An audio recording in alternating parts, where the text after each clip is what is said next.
When we last left the story, it was late. 1942 German soldiers had clawed their way into Stalingrad. They controlled most of the city. Stalin men were holding on just narrow ship.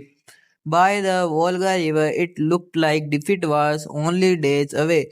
But what the Germans didn't realize was the while where we were busy fighting street by street, house by house, the Red Army was quietly preparing one of the most brilliant counterattacks of World War II.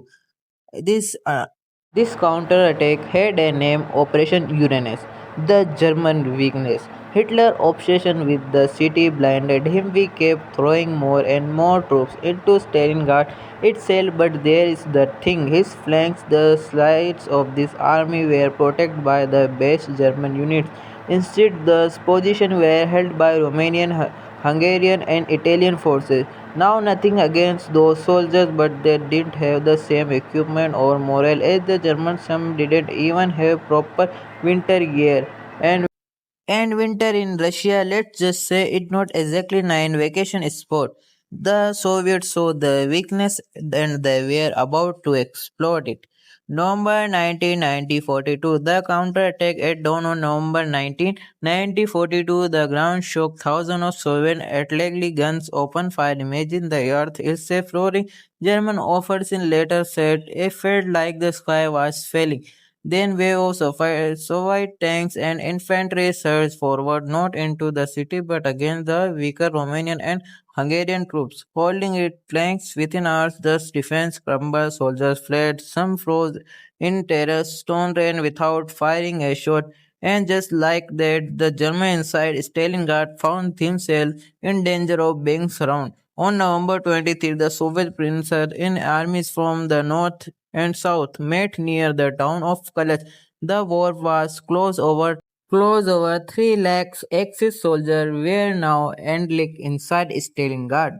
Picture this, an entire army cut off with no escape. Hitler Prize 6th Army led by General Friedrich Paulus was trapped like mouse in steel cage.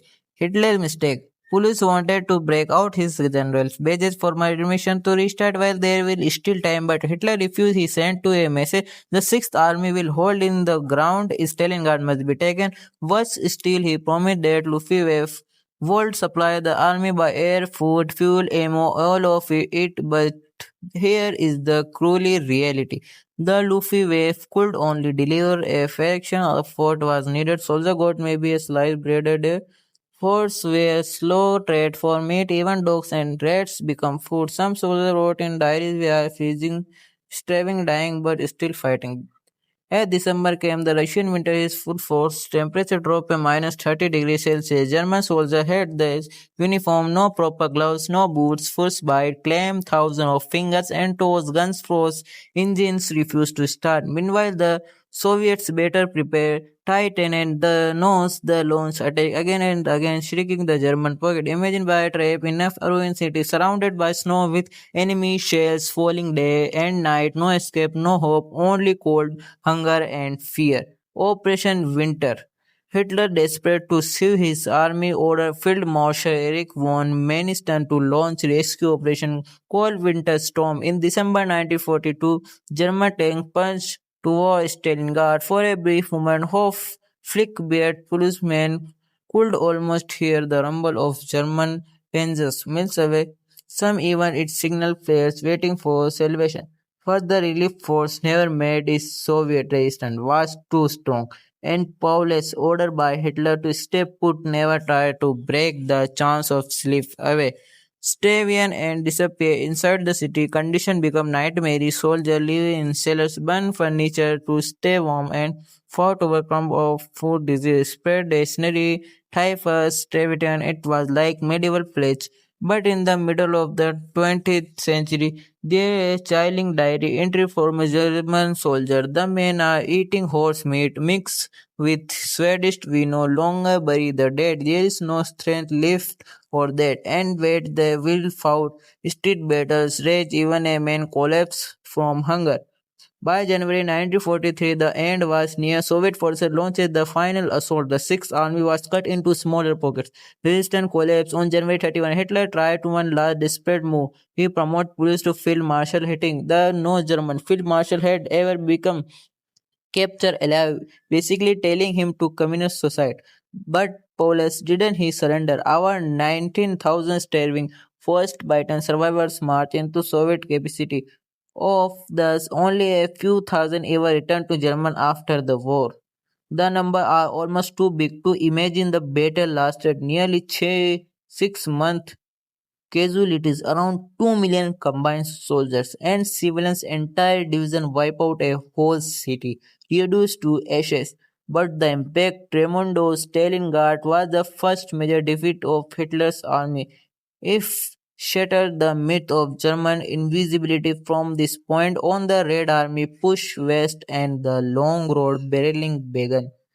Now before we close, one little story. When Soviet troops finally capture Paulsville, the reportedly offer him a meal, bread, sausage, and vodka. After a month of starvation, Paul started the food then at the Soviet officer and said if this Russian hospitality should have surrendered earlier.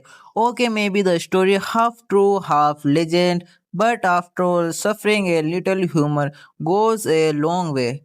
The Battle of Stalin was just a turning point in World War II. It was proof of human endurance, of pride and stubbornness can destroy even the strongest army, and how ordinary men and women, soldiers and civilians alike can fight like lions when their home is on the line. Stalingrad show the world that Hitler could be beaten and mark the beginning of the end for Nazi Germany.